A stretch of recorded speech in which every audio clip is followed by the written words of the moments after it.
അങ്ങനെ ഓരോ സംസ്ഥാനം തിരിച്ചുള്ള ഒരു കണക്കിലേക്ക് പോകാൻ ഈ ബഡ്ജറ്റിൻ്റെ ഇപ്പോഴ് സാധ്യമല്ല. കാരണം ബഡ്ജറ്റ് സഭയ്ക്കകത്ത് നിർമ്മലാ സീതാരാമൻ അവതരിപ്പിച്ചു.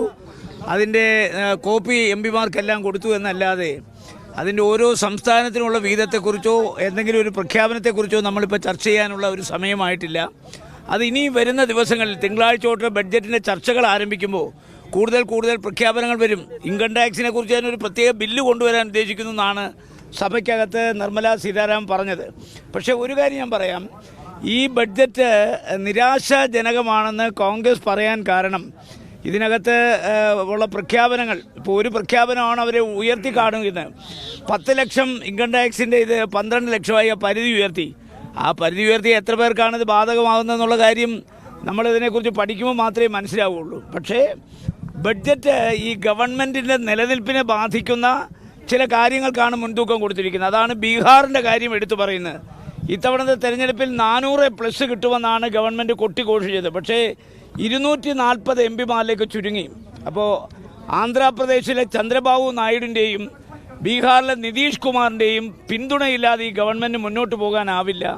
അതുകൊണ്ട് ആ 2 മുഖ്യമന്ത്രിമാരെ സംതൃപ്തിപ്പെടുത്തുന്ന ഒരുപാട് തീരുമാനങ്ങൾ ഈ ബഡ്ജറ്റിനകത്ത് വന്നിട്ടുണ്ട്. അതേസമയം നമ്മൾ ഏകകണ്ഠമായി ആവശ്യപ്പെട്ട ഒന്നാണ് വയനാട് പാക്കേജ്. വയനാട് പാക്കേജിനെ കുറിച്ച് എന്തെങ്കിലും ഈ ബഡ്ജറ്റിൽ പറയുമെന്നാണ് നമ്മൾ ധരിച്ചത്. പ്രവാസി മലയാളികളെ കുറിച്ച് എന്തെങ്കിലും ഈ ബഡ്ജറ്റിൽ പറയുമെന്നാണ് നമ്മൾ ഇപ്പോൾ നരഭോജിയായ കടവ വയനാട്ടിൽ രാധയെ കൊന്നു തിന്നു.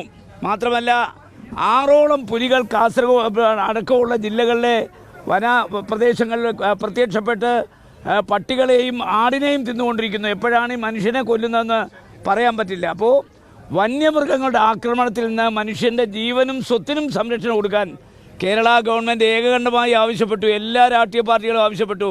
അതിനെക്കുറിച്ച് ഒരു തീരുമാനം വന്നില്ല. മാത്രമല്ല ഏറ്റവും കൂടുതൽ തീരദേശ മേഖലയുള്ള ഒരു സംസ്ഥാനമാണ് കേരളം. ആ കേരളത്തിൽ തീരദേശത്ത് മത്സ്യത്തൊഴിലാളികൾക്ക് കടൽക്ഷോഭം വന്നിട്ട് കടൽ ഭിത്തി നിർമ്മിക്കുന്നതിനാവശ്യമായ പ്രപ്പോസൽ വെച്ചിട്ട് അതും ഒരു കാരണവശാലും അംഗീകരിച്ചില്ല.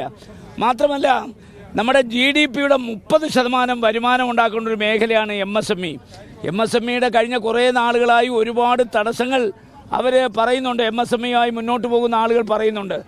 ആ തടസ്സങ്ങൾ നീക്കാൻ ഈ ബഡ്ജറ്റിൽ ഒരു കാര്യവും MSMEക്ക് വേണ്ടി പ്രഖ്യാപിച്ചിട്ടില്ല. മാത്രമല്ല നമ്മുടെ ഉൽപ്പാദനം വർദ്ധിപ്പിക്കണം, ഉപഭോഗം കൂട്ടണമെങ്കിൽ മാർക്കറ്റ് ഇൻ്റർവെൻഷൻ ആവശ്യമായ പണം സാധാരണക്കാരൻ്റെ കയ്യിൽ വരണം. അപ്പോൾ സാധാരണക്കാരൻ്റെ കയ്യിലേക്ക് പണം എത്തുന്നതിനാവശ്യമായ ഒരു നിർദ്ദേശങ്ങളും ഈ ബഡ്ജറ്റിനകത്ത് വന്നിട്ടില്ല. അതുകൊണ്ട് നമ്മുടെ രാജ്യം വികസിത ഭാരതം എന്ന മുദ്രാവാക്യം പണ്ട് മോഡി പ്രധാനമന്ത്രിയായ കഴിഞ്ഞ 2019 അദ്ദേഹം പറഞ്ഞു $5 ട്രില്യൺ 2025 ഇപ്പോൾ $5 ട്രില്യൺ എത്തിയോ? എത്ര വരെ എത്തിയത് നമുക്കറിയാം. ഇതൊക്കെ പ്രഖ്യാപനങ്ങൾ മാത്രമാണ്. പ്രായോഗിക തലത്തിൽ അസാധ്യമായ കാര്യങ്ങളാണ് പ്രഖ്യാപനത്തിലൂടെ വരുന്നത്. അതുകൊണ്ട് ഇത് ജനങ്ങളെ സൂചിപ്പിക്കാനുള്ളൊരു ഗിമ്മിക്കായി മാത്രമേ നമുക്ക് കാണാൻ സാധ്യമാകൂ.